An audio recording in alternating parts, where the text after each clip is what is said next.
రాష్ట్ర ప్రభుత్వాలు హక్కుగా ఏదైతే బారో చేసుకునే కెపాసిటీ ఏదైతే ఉంటుందో ఆ బారో చేసుకునే సొమ్మును ఆ బారో చేసుకునే అప్పు కంటే కూడా చంద్రబాబు నాయుడు ఎక్సీడ్ అయి తాను బారో చేసిన అప్పు 28,457 కోట్ల రూపాయలు. ఇది కాగ్ రిపోర్ట్స్, ఇవన్నీ నేను చెప్తా ఉన్నటువంటివన్నీ కూడా CAG reports, union finance commission reports, ministry of statistics and programme implementation government of India reports. 28,457 కోట్ల రూపాయలు చంద్రబాబు నాయుడు గారు తన 5 సంవత్సరాల పాలనలో ఎఫ్ఆర్బిఎం లిమిట్స్ దాటి తాను ఎక్సెస్గా బారో చేస్తే ఆ మేరకు మా ప్రభుత్వ హయాంలో అప్పులపై కోత పడింది. ఇన్ఫాక్ట్ అది కూడా చంద్రబాబు నాయుడు చేసిన ఎక్సెస్ బారోయింగ్ మా మీద కోత కూడా పడింది. ఆ రకంగా చూసుకున్న చంద్రబాబు నాయుడు గారు ఆ టైంలో 28,457 కోట్ల రూపాయలు ఎక్సెస్ బారోయింగ్ తాను చేస్తే మా హయాంలో ఎక్సెస్ బారోయింగ్ ఎంత అంటే కేవలం 1,600 కోట్ల రూపాయలు.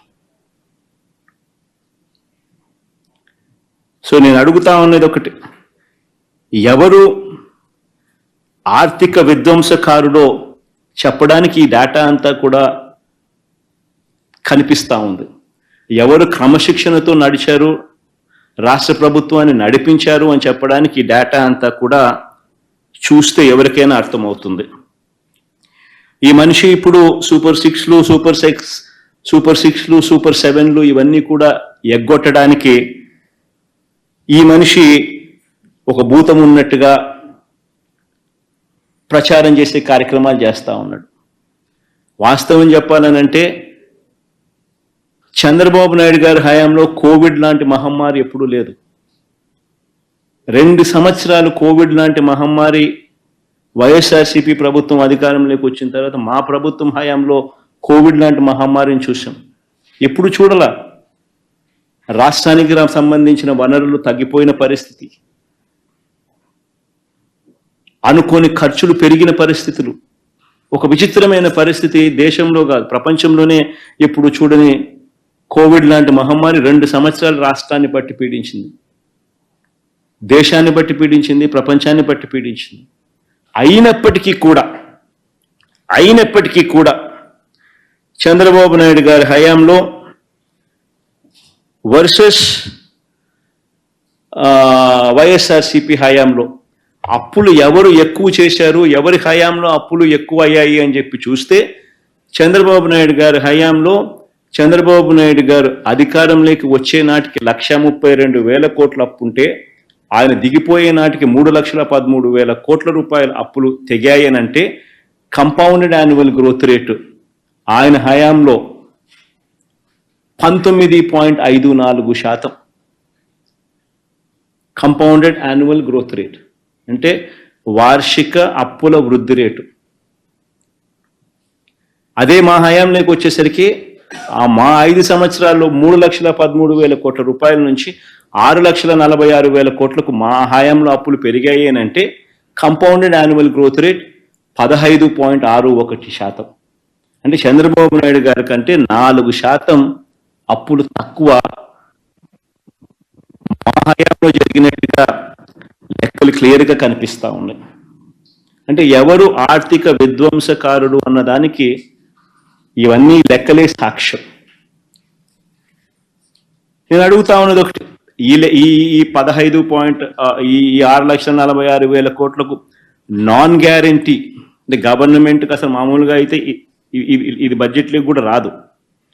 ఎందుకనంటే సెంట్రల్ గవర్నమెంట్కి కూడా ఎస్బీఐ ఉంటుంది, సెంట్రల్ గవర్నమెంట్కి కూడా ఐఓసి అనే ఇండియన్ ఆయిల్ కార్పొరేషన్ ఉంటుంది, హెచ్పిసిఎల్ అని ఉంటుంది. వాళ్ళు చేసిన అప్పులు సెంట్రల్ గవర్నమెంట్ ఖాతాల్లోకి రావు. హిందుస్థాన్ పెట్రోలియం కార్పొరేషన్ చేసే అప్పులు సెంట్రల్ గవర్నమెంట్ ఖాతాల్లోకి రావు. ఇండియన్ ఆయిల్ కార్పొరేషన్ చేసే అప్పులు సెంట్రల్ గవర్నమెంట్ ఖాతాల్లోకి రావు. స్టేట్ బ్యాంక్ ఆఫ్ ఇండియా చేసే అప్పులు సెంట్రల్ గవర్నమెంట్ ఖాతాల్లోకి రావు. అవన్నీ పబ్లిక్ సెక్టర్ అండర్టేకింగ్స్, వాళ్ళ అప్పులు చేసేటివి. అవన్నీ నాన్ గ్యారంటీడ్ అప్పులు అంటారు. అంటే స్టేట్ గవర్నమెంట్కు సెంట్రల్ గవర్నమెంట్కు సంబంధం లేదు అప్పులు. అటువంటి అప్పులు కూడా ఏదన్నా ఉంటే రాష్ట్ర ప్రభుత్వానికి ఉండేటి ఏదన్నా అవి కూడా తీసుకోండి. నేను అవి కూడా ఒక అడుగు ముందుకు మామూలుగా బడ్జెట్లోకి రావు. అయినా కానీ చంద్రబాబు నాయుడు సాటిస్ఫై చేసేదానికి అవి కూడా తీసుకోకపోండి అని చెప్తారు. అవి కూడా తీసుకున్నా కూడా చంద్రబాబు నాయుడు గారు అధికారంలోకి వచ్చే నాటికి అధికారంలోకి దిగే నాటికి ఎంత అని చూస్తే అధికారంలోకి ఆయన వచ్చే నాటికి 8,600 కోట్లు అప్పులు ఉంటే అలాంటి అప్పులు ఆయన దిగిపోయే నాటికి ఆ అప్పులు 77,000 కోట్లకు తీసుకుపోయాడు. అక్కడ కూడా ఆయనదే ఘనత. మా హయాంలో అటువంటి అప్పులు 77,000 కోట్ల నుంచి తగ్గించడం ఓ 2,000 కోట్లు, 75,000 కోట్లని అక్కడే ఉంది, ముగిసింది.